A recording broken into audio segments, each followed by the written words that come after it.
میں اس ویڈیو میں ایک چھوٹی سی روایت کے ذریعہ استغفار کی اہمیت کو آپ لوگوں تک پہنچانا چاہ رہی ہوں۔ ایک روایت ہے کہ امام حسن البصری رحمہ اللہ کے پاس 3 مختلف لوگ آئے اور ان تینوں کو مختلف شکایتیں تھیں۔ ان میں سے ایک نے کہا، اے امام، ہم غریبی سے جھونج رہے ہیں۔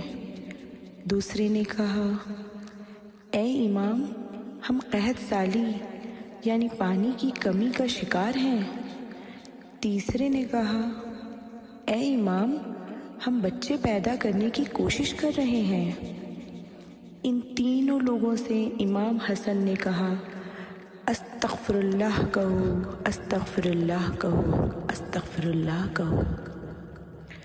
کہو میں اللہ سے بخشش مانگتا ہوں۔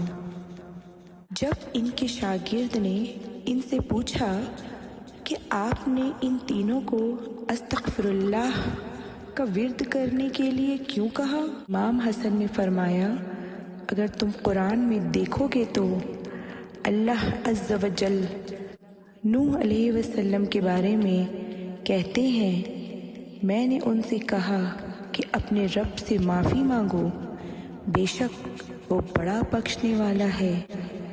اگر تم نے ایسا کیا تو وہ تم پر موسلا دھار بارش برسائے گا، وہ تمہیں مال اور اولاد سے نوازے گا، تمہیں باغات اور نہریں دے گا۔ اس لیے اجتماعی طور پر اللہ سے استغفار کرنا اس زندگی کی تمام بھلائیوں کی کنجی ہے۔ لیکن اس سے بڑھ کر جو کچھ ہم اللہ سبحانہ و تعالیٰ سے اس دنیا کے لیے مانگتے ہیں، یہ ہماری جنت کی طرف جانے کا راستہ بھی ہے۔ جب آدم اور حوا جنت سے نکلے تو اللہ سبحانہ و تعالیٰ کی طرف توبہ کرتے ہوئے اور اللہ تعالیٰ نے ان پر ربنا ظلمنا انفسنا وَإِن لَّمْ تَغْفِرْ لَنَا وَتَرْحَمْنَا لَنَكُونَنَّ مِنَ الْخَاسِرِينَ کے الفاظ نازل ہوئے۔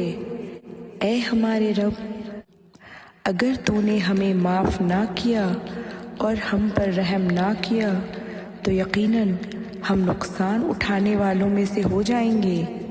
اللہ نے انہیں معافی کے کلمات عطا کیے ہیں، اور یہاں اللہ سبحانہ و تعالیٰ نے ہمیں معافی مانگنے کا بہترین طریقہ بتایا ہے، اور یہ خود اس بات کی علامت ہے کہ اللہ سبحانہ و تعالیٰ معاف کرنا چاہتا ہے۔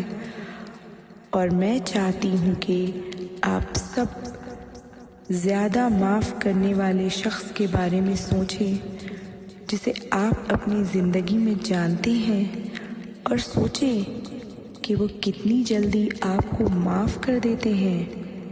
اس لمحے میں جب آپ معافی مانگتے ہیں تو وہ کتنی جلدی ناراضگی بھی ترک کر دیتے ہیں۔